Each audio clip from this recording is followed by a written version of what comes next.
some reason, we think some behaviors are shameful. You know, you were saying it around being more expressive or dramatic. And I've certainly felt that way. I didn't cry probably for like 15 years of my life when I was most confused through my 20s and you know, teenage years and stuff. And I just couldn't find it. And I wish I had had a model of that in a man who was okay with that. Because if you don't cry, it hurts you. You know, it's like, I just imagine, you know, people that are more comfortable with it, especially women, are kind of walking around like, well, yeah, of course. I mean, but to guys, it's like a novel idea. At least I think. I mean, is that your experience? Yeah, crying and emotional expression. I think it is a novel experience because it seems to me that I've met many men who don't even know what they're feeling. They Right. have like they're actually in they haven't they're incapable at their current state of actually feeling into things. Not out of malice or sociopathy, but it's very complicated. I mean, we also have a situation where kids grow up, for example, being their parents' emotional caretakers, right? And making sure everything's okay for everybody else.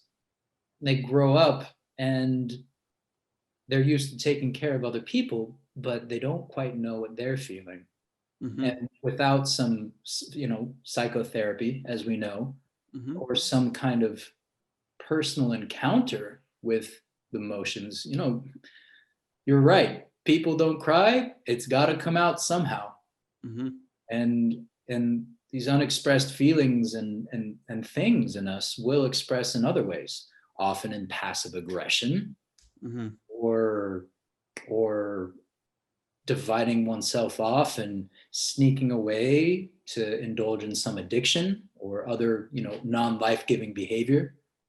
um, like we know this as human beings, but it's just a matter of like if we're going to feel it here or find a way to express what's inside of us in some other way. Yeah, I wish it was more obvious to people because I think you have like really strict Western medicine types that would not admit that bottling up your emotions causes stress and literally causes illness. Um, I don't know how many studies, I'm sure there's been some studies on it, but to me, you don't need a study. That's like one of the most obvious things in the world. But I almost wish there was a biological sign like hunger when you have like unconscious or just unexpressed emotion that would at least like a meter would go up or something would just make it clear, okay, I need to do this. And I think we'd have a much healthier society. And I think, you know, men in particular could really, really use that because, yeah, I mean, we tend to walk around not knowing what's going on a lot of the time. I mean, it's hard to find real emotional awareness in a guy. And I hate to generalize like that, but I'm comfortable with this generalization because of how rare it is that I meet somebody where I feel like they can tell in real time what's going on. It doesn't mean you have to say it out loud, but um,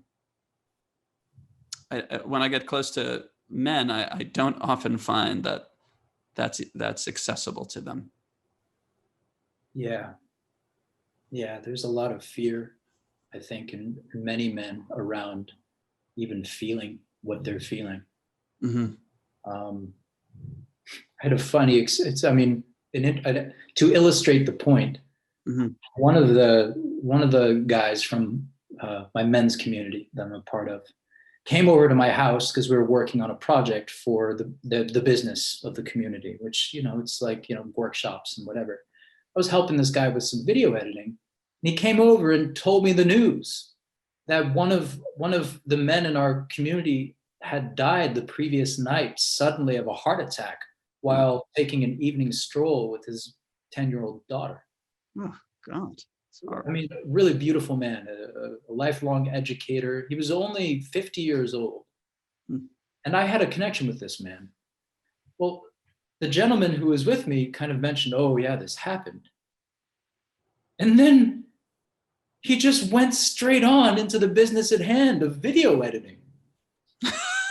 I, not out of malice. And he was Yeah. connected to this guy too. But I just said, hey, man, wait, what? He died? And the guy was like, yes. And then he kind of realized, oh, I just totally blew over something of consequence and I didn't even realize it because I wasn't feeling anything. Mm-hmm. And so I took a moment and then we came back and I talked about him for a little bit. And then my associate started talking about like his lifelong dreams of, being a movie director and everything. And I was like, my soul was like reaching out to like wring his neck, and again, this is a very, very good man.